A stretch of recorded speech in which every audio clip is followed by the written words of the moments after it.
Thank you so much, sir, for the opportunity. So today I just want to share what are the basic thumb rules of real estate investments.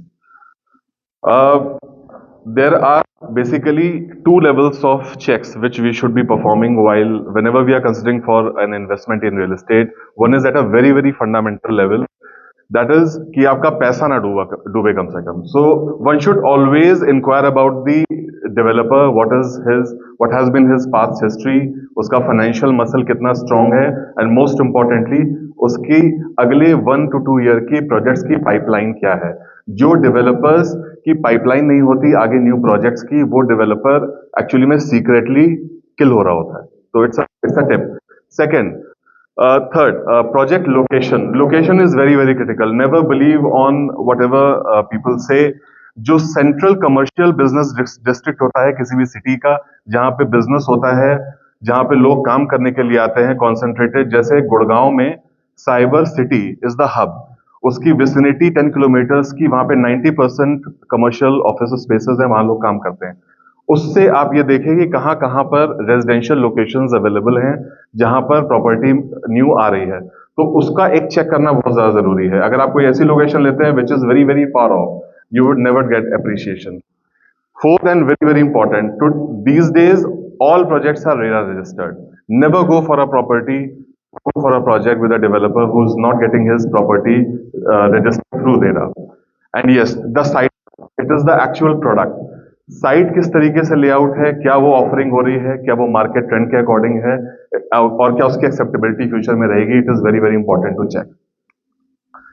Now, the second level of check, which generally sometimes it gets ignored, while investing into real estate, is it's very important to check कि जो property आप select कर रहे हैं, क्या उसके vicinity में क्या there is a further scope of infrastructure improvement, is there is a new connectivity which is coming up, is there something जो आगे 3 साल में कुछ नया आएगा, उससे क्या होता है कि इंस्टेंट ग्रोथ मिलती है प्रॉपर्टी को.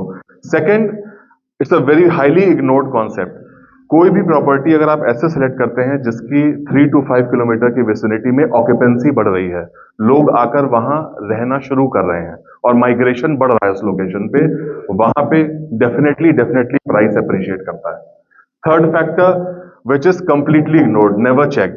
If you buy a property जहां पर अगले 3 से 5 साल में न्यू लॉन्चेस आने वाले हैं, तो आपने जो प्रॉपर्टी में आज इन्वेस्ट किया है, each time a new property will launch, एक हायर प्राइस पे आएगा, आपका जो इन्वेस्टमेंट है वो बढ़ेगा. This is generally ignored. आप दिल्ली में देख लीजिए, Delhi is completely saturated. You invest in Delhi, your property will appreciate by 1% और 2%. Fourth factor completely ignored, this is never check by any of the investors. आप जो प्रॉपर्टी अंडर कंस्ट्रक्शन सेलेक्ट करें किसी भी सिटी में, किसी भी के लिए, 3 to 4 किलोमीटर की विसिनिटी में कोई पुराना डिलीवर्ड प्रोजेक्ट है उसी लेवल का, उसका रीसेल प्राइस चेक करें.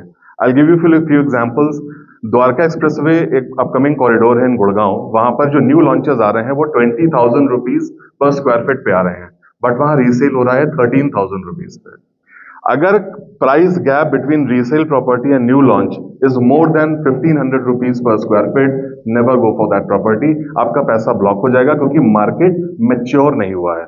The true price is the resale price of the property of similar level in the same vicinity. That should always be checked, at least for 3 to 4 properties. And last but not the least, always ask this a question: in the short term horizon and in long term horizon, मेरी property का buyer कौन होगा, कौन खरीदेगा और क्यों खरीदेगा. Maximum जो किसी भी सिटी में जो अपॉर्चुनिटी मतलब ग्रोथ की होती है, मोस्टली जॉब क्रिएशन होती है किसी भी सिटी में. लोग माइग्रेट करते हैं और उनको फिर रहने के लिए घर चाहिए होता है, और वो जनरली सैलरीड क्लास होता है. अगर आप बहुत ही हाई टिकट इन्वेस्टमेंट पे जाते हैं तो आपको जनरली उसके रीसेल के बायर्स नहीं मिलते हैं. तो it is very important to check कि which is the price bracket which is in maximum in demand for ready to move in. आज का जो रेडी टू मूव इन का बायर है, उसका बजट अगर 1 CR है, तो 90 लाख से ज्यादा की प्रॉपर्टी पे इन्वेस्ट ना करें. अगर डिमांड है 1 करोड़ के बायर की और आपने 2 करोड़ वाले पे कर दिया, तो मार्केट को मैच्योर होने में 2 करोड़ में कम से कम 7-8 साल लगता है. So these are few basic checkpoints which should be taken into consideration while investment. Thank you. Thank you very much. Wonderful. Wow.